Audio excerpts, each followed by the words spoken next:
Assalamualaikum warahmatullahi wabarakatuh. Di sini saya akan mempresentasikan ketahanan pangan di saat pandemi guna menyelesaikan tugas dari Universitas Muhammadiyah. Sebelumnya, perkenalkan nama saya Muhammad Iqbal Ramadhani, NIM 2003401051036, kelas B, Universitas Islam Jember. Langsung saja, saya akan menjelaskan ketahanan pangan di saat pandemi.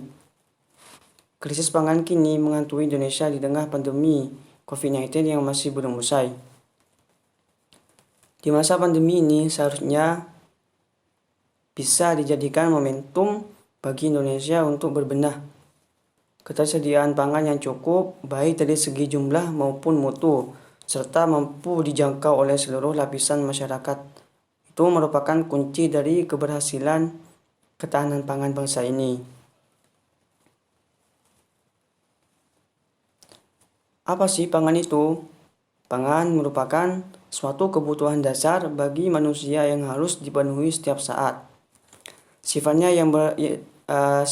yang sebagai kebutuhan dasar membuat pangan mempunyai arti dan peran yang sangat penting dan vital bagi kehidupan suatu bangsa.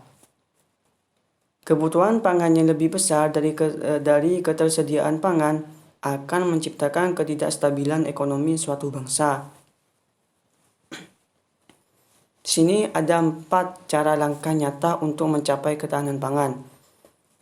Yang pertama, meningkatkan kapasitas produksi melalui percepatan padi pada masa tanam, pengembangan lahan rawa, peningkatan produksi dan mengurangi impor. 2. Diversifikasi panganan lokal melalui pengembangan pangan lokal berbasis kearifan lokal dan berfokus pada satu produk pangan.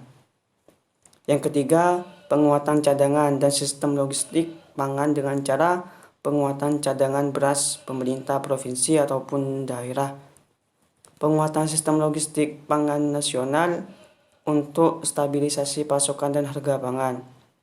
Yang keempat, pengembangan pertanian modern dengan cara pengembangan smart farming dan pengembangan koperasi petani.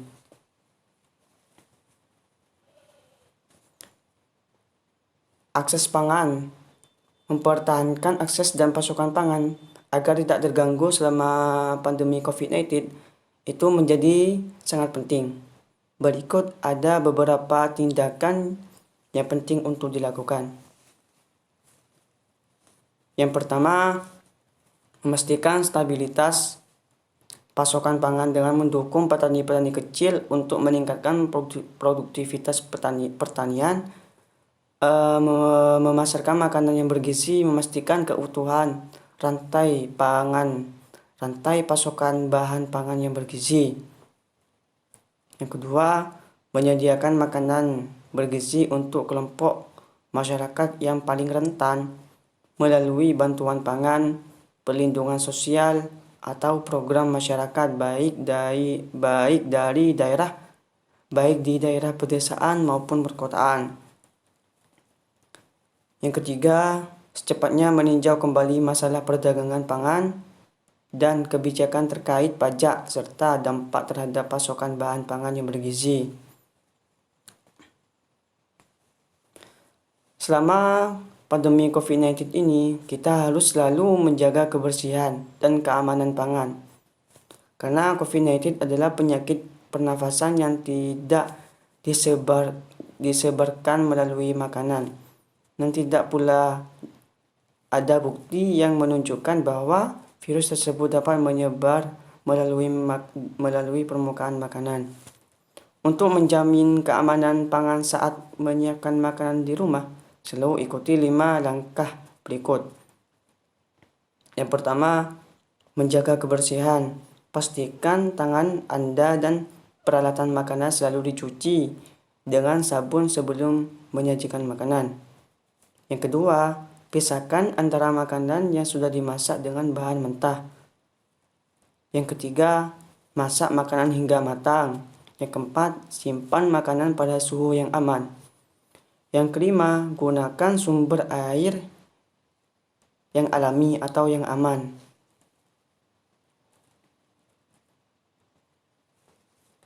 Cukup sekian presentasi yang saya sampaikan.